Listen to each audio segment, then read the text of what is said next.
Hi, I'm Dr. Christy Del Castillo-Hagee, one of the co-founders of the Fetus Best Foundation. And this is part of a series of videos we're taking, video interviews we're taking with new moms, sharing their real life experiences to help expectant moms and experienced moms navigate their own infant feeding experiences. Today we have Mandy Dukovan with us talking about her infant feeding experience. Mandy, thank you so much for being with us. Hi. Hi. So tell me a little bit about yourself and what brought you here. So I am the mother now of two babies. I have a 3-year-old son and a 4-month-old daughter. We live in California now. I work in the wedding industry as an event coordinator, and my husband, Nick, is a wind turbine technician in Palm Springs. Cool, great. Okay, and so tell me about what your expectations were and ultimately what was your experience with infant feeding? When I was pregnant with my son, I think my expectation was everything I heard was breastfeeding was natural. Breastfeeding was what our bodies were designed to do. And my expectation was that I was going to instinctively know how to breastfeed and my child was going to instinctively know how to eat. I didn't expect that it was going to be a challenge in any way, shape, or form. What ultimately happened? The exact opposite of what I expected. Due to some anatomy things, I was having a hard time producing enough breast milk. My son was having a really, really hard time latching, but I didn't know that. I know that now. I didn't know that then. So what I assumed was going on from what everybody told me was he was cluster feeding, which meant he was on the breast almost 24/7. He would come off for a little bit and then would want to be right back on. And everybody kept telling me that's normal. He's just cluster feeding. He's cluster feeding. He's cluster feeding. And so I thought that's what was happening. But he wasn't gaining any weight. He was born at 6 pounds, 5 ounces. And at 1 month, he was 6 pounds, 5.5 ounces. When I finally was directed to a lactation consultant group, they had me do a weighted feed on him, and he fed for an hour and was getting less than 2 ounces of breast milk, eating for an hour. And they had told me at that point he was actually exerting more energy to eat for that long than he was actually taking in. What kind of support did you have early on? Who was involved in your care? I don't mind me asking. If you don't, I can always cut it out. So. Really, the only support we had early on was I was in the hospital for, I think, 5 days with him because I had had a C-section and his bilirubin levels were actually higher. So they kept us in the hospital for about 5 days. And so I had the support of the lactation consultants in the hospital. But a lot of that was just, they gave me a shield and showed me how to use the shield. And then they gave me some advice on different ways to hold him for breastfeeding and different ways for me to hold my breast during feeding him. And that was really all the support we had in the hospital. They didn't do any weighted feeds or anything. like that. And then when we got home, that was kind of where the support stopped. We didn't have a lot of family in the area with us. And so that was mostly the support that we got after that. It was just appointments with his doctor. When and I'm not asking you any of this, I'm going to cut this out. I'm just asking you because sort of when were you followed up? We went in like 2 days after he was born. And then I honestly don't think we went back in until he had his month visit. Maybe, you know what? No, we had to go back a second time after his visit 2 days later to check his bilirubin levels. And they were, at that point, they were okay. So then it was, okay, you don't have to come back until he's a month. Were you given any information on how to tell if breastfeeding was or wasn't enough, and what to do and when to call? Basically, I was told, make sure, the whole like, okay, if he's having this amount of diapers, it's fine. Like that was kind of the message, was as long as he's having the expected number of diapers, then that's okay.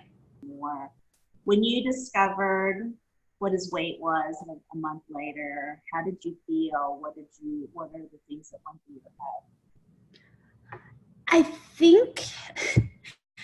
I think shock a little bit, but also I think part of the shock was nobody told me how much he should be gaining. Like I didn't know what normal weight gain for a baby was. He was a smaller baby, he was 6 pounds, 5 ounces.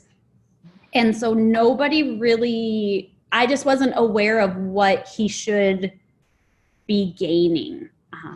So I think it was a shock, and it was also just that whole, like, I had no idea. I had, you see your baby every single day and you don't really notice if they're getting bigger or not. And so that was a big shock. What were you advised to do after that was discovered? So I went to it was a big group meeting. There were probably, I would say 15 moms there at least. And so this was the first group, and the lactation consultant in that group, she was a little bit rough in the sense that she was like, he gained half an ounce. And I was like, oh, okay. I don't, kind of looking to her for advice. And that was kind of where it stopped. It was like, okay, he should have gained more weight than that, but she didn't tell me what to do beyond that. And so I left that meeting feeling just like really kind of judged, but not given any advice on what to do. So I ended up going to a meeting the very next day in a different hospital. And I told them initially, I said, I went to the meeting yesterday and he's only gained half an ounce. And so immediately the lactation consultant, and this was a much smaller group, said, okay, we're going to do a weighted feed because we want to see exactly how much he's taking in. And so we did the weighted feed, and she instantly went and got a pre-made bottle of formula for him and said, he needs this. And so I fed him the bottle, and she pointed out to me, she's like, look at how relaxed he is now. She said, she pointed out, like, look at how relaxed his hands are. And he was sound asleep, which he hadn't done And so it was like, and she didn't say it in like a judgmental way or anything. It was just very like, look at what a difference this one bottle has done for him. And so she sent me home with a bunch of the little supplemental bottles and a plan to triple feed him. And so, and to come back the next week. And so I started doing that, just kind of, you know, I would around the clock do that. And I took him back the next week and he gained 2 pounds in a week. And she said that he basically, you know, like he was starving. The poor little boy was starving. So in that meeting, I got, just in that week, I got so much more like education and support. And so we went back, they had me keep doing the same thing the next week. And I think it was probably 2 weeks later of doing the triple feeding. And he still was only getting 2 ounces at a time. And the lactation consultant told me, she said, you know, if you're doing this, if you're pumping, if you're triple feeding him and he's still only getting 2 ounces, she said, that's probably all you're ever going to produce at one given time is 2 ounces. And she said, this is never, you know, this will never be enough to, you know, to, what's the word I'm looking for? Yeah. And so she said, breastfeeding is going to have to be secondary. You know, you can supplement with breast milk, but she said, you're definitely going to have to feed him formula as the primary. And so that's what we did. And so I was, you know, supplementing with breast milk, but I felt like I was just attached to my pump.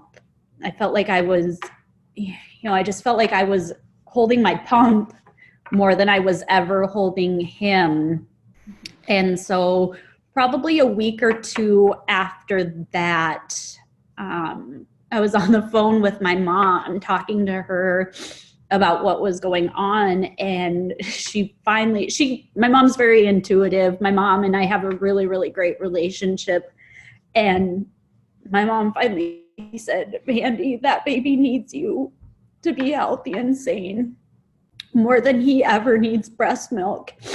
And it was like in that moment where I was given permission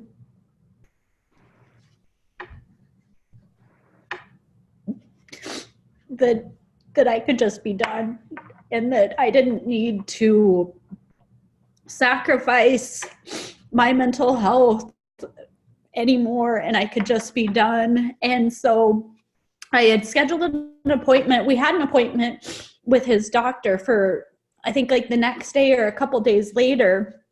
And I was actually really nervous to tell her that I was going to give up breastfeeding because I thought she was going to try and pressure me into continuing to do it. And I just didn't want to.